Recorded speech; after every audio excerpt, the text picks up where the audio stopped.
வணக்கம். இன்னைக்கு நாம இலக்கு இதழ் முன்வைக்கிற ஒரு மிக ஆழமான தத்துவார்த்த ரீதியான ஒரு அரசியல் நிலைப்பாட்ட எந்தவித சார்பும் இல்லாம அலச போறோம். சமூகத்தை எப்படி பார்க்கறது, அதை எப்படி மாத்துறது அப்படிங்கிறதுக்கான ஒரு முழுமையான வழிகாட்டியா இந்த மூலக்கட்டுரைகள் இருக்கு. சரி, எந்த தாமதமும் இல்லாம நேரா விஷயத்துக்குள்ள போயிடலாமா? இந்த விளக்க பதிவுல நாம பார்க்க போற 5 முக்கிய பகுதிகள்: கம்யூனிசமும் கம்யூனிஸ்டுகளும், கம்யூனிஸ்ட் கட்சியின் நோக்கம், மார்க்சிய விரோத போக்குகள், குறுங்குழுவாதம் என்ற நோய், அப்புறம் புரட்சியாளர்களுக்கான முக்கிய பணிகள். முதல் பகுதி, கம்யூனிசமும் கம்யூனிஸ்டுகளும். இலக்கு இதழ பொறுத்தவரைக்கும் கம்யூனிசம் அப்படிங்கிறது ஏதோ ஒரு தனி மனிதனோட கற்பனையோ இல்ல ஒரு பகல் கனவோ கிடையாது. அது மனித சமூக வளர்ச்சியோட அடுத்த அறிவியல் பூர்வமான கட்டம். அதாவது ஒரு சுரண்டலற்ற, வர்க்கமில்லாத, அரசே இல்லாத ஒரு சமூகம். இங்க அடிப்படை விதி என்னன்னா, ஒவ்வொருத்தர்கிட்ட இருந்தும் அவங்க திறமைக்கேற்ப உழைப்பு, ஒவ்வொருத்தருக்கும் அவங்க தேவைக்கேற்ப பங்கீடு அப்படின்னு இந்த மூலக்கட்டுரைகள் ரொம்ப தெளிவா சொல்லுது. ஆனா எடுத்த உடனேயே இந்த முழுமையான கம்யூனிசம் வந்துடுமான்னு கேட்டா கிடையாது. சோஷியலிசம் அப்படிங்கிறது இதுக்கான ஒரு இடைக்கால பாலம் மாதிரி. இந்த முதல் கட்டத்துல உழைப்புக்கேற்ற விநியோகம் இருக்கும். ஆனா ஃபைனல் ஸ்டேஜான முழுமையான கம்யூனிசம்ல வர்க்கங்கள் முற்றிலுமா ஒழிஞ்சு மனித குலம் தன்னோட முழு சுதந்திரத்தையும் அடையும் அப்படின்னு இந்த சமூக பரிணாம வளர்ச்சிய அவங்க விவரிக்கிறாங்க. சரி, இந்த உயர்ந்த கோட்பாடுகளை எல்லாம் பார்த்தோம். இப்போ உங்களுக்கு ஒரு நேரடியான கேள்வி வரலாம். இந்த மாபெரும் சமூக மாற்றத்தை முன்னெடுத்து செல்ல போற அந்த ஆட்கள், அதாவது கம்யூனிஸ்டுகள்னா உண்மையாவே யாரு? இலக்கு இதழ் கம்யூனிஸ்டுகளை வெறும் சாதாரண அரசியல்வாதிகளா பார்க்கல, அவங்கள சமூக மாற்றத்துக்கான முன்னணி படையினர் அப்படின்னு தான் சொல்லுது. சிம்பிளா சொல்லணும்னா, இருக்கிற சிஸ்டம்குள்ளேயே நின்னுக்கிட்டு கொஞ்சம் கொஞ்சமா தற்காலிக சீர்திருத்தங்கள் பண்றத இவங்க முழுமையா நிராகரிக்கிறாங்க. ஒட்டுமொத்த சிஸ்டமையே மாற்றத்துக்கான தெளிவோட எல்லைகளை கடந்த சர்வதேசவாதிகளா இவங்க இருப்பாங்கன்னு வரையறுக்கப்படுது. உலகத் தொழிலாளர்களே ஒன்று சேருங்கள் அப்படிங்கிறது தான் இவங்களோட தாரக மந்திரம். அடுத்து பகுதி 2, கம்யூனிஸ்ட் கட்சியின் நோக்கம். இப்போ இருக்கிற அரசு கட்டமைப்பு, அதாவது நீதிமன்றங்களா இருக்கட்டும், காவல்துறையோ இல்ல ஊடகங்களோ, இது எதுவுமே நடுநிலையானது கிடையாது அப்படிங்கிறது தான் இந்த தத்துவத்தோட கோர் பாயிண்ட். இது எல்லாமே ஆளும் வர்க்கம் தங்களோட பவரை தக்க வச்சுக்க யூஸ் பண்ற கருவிகள் தான். அதனாலதான் இதையெல்லாம் எதிர்கொள்ள ஒரு ரொம்ப ஸ்ட்ராங்கான முன்னணி படை தேவைப்படுதுன்னு இந்த கட்டுரைகள் ஆணித்தரமா வாதிக்குது. அப்போ இந்த கட்சியின் முக்கிய வேலைகள் என்னென்ன ரொம்ப தெளிவா சொல்றாங்க பாருங்க.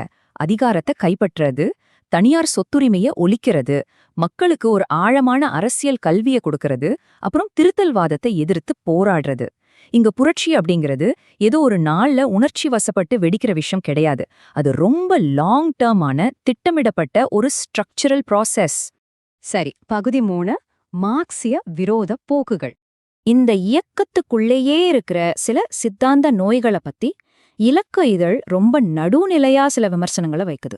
வெறும் சம்பள உயர்வுக்காக மட்டும் போராடுற பொருளாதாரவாதம், அமைப்பிற்குள்ளேயே சலுகைகள் தேடுற சீர்திருத்தவாதம், இது ஒரு பக்கம்னா, இன்னொரு பக்கம் மக்களோட ஆதரவே இல்லாம தனிச்சு நின்னு ஆயுத போராட்டம் பண்ற அதே இடதுசாரி சாகசவாதம்.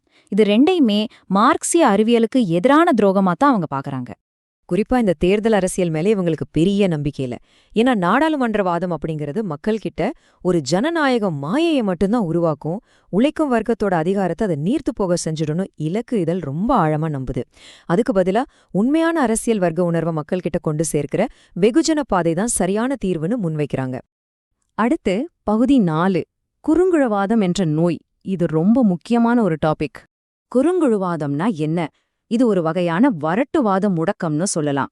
அதாவது சில பேர் சித்தாந்த புத்தகங்களை அப்படியே மனப்பாடம் பண்ணுவாங்க. ஆனா அதை உழைக்கும் மக்களோட நிஜ வாழ்க்கையோட பொருத்தி பார்க்க மாட்டாங்க.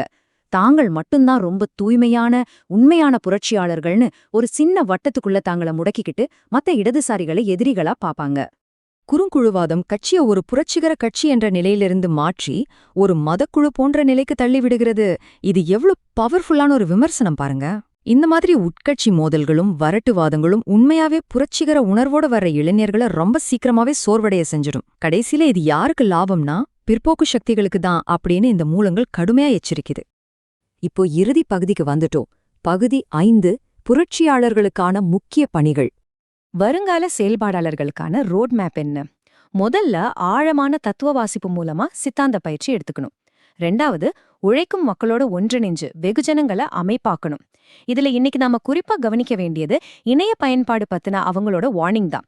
டிஜிட்டல் தளங்களை வெறுமனே மீம் அரசியலுக்காக மட்டும் யூஸ் பண்ணாம ஒரு தீவிரமான தத்துவ கல்வி கருவியா மாத்தணும்னு வலியுறுத்துறாங்க. இது ஒரு நல்ல பாயிண்ட் இல்ல? அடுத்து, இந்தியாவுக்கும் குறிப்பா தமிழ்நாட்டுக்கும் ரொம்பவும் பொருந்துற ஒரு விஷயத்த சொல்றாங்க. இங்க ஜாதிய பிரச்சனைகளை வர்க்க போராட்டத்திலிருந்து பிரிச்சு பார்க்கவே முடியாது. ஜாதிய மட்டும் பார்த்துட்டு வர்க்கத்தை விட்டாலோ, இல்ல வர்க்கத்தை மட்டும் பேசிட்டு ஜாதிய ஒடுக்குமுறைய மறந்தாலோ, அது கடைசியில முதலாளித்துவத்தை பாதுகாக்கிற செயலாகத்தான் முடியும்னு இலக்கு இழ ஆணித்தரமா சொல்லுது.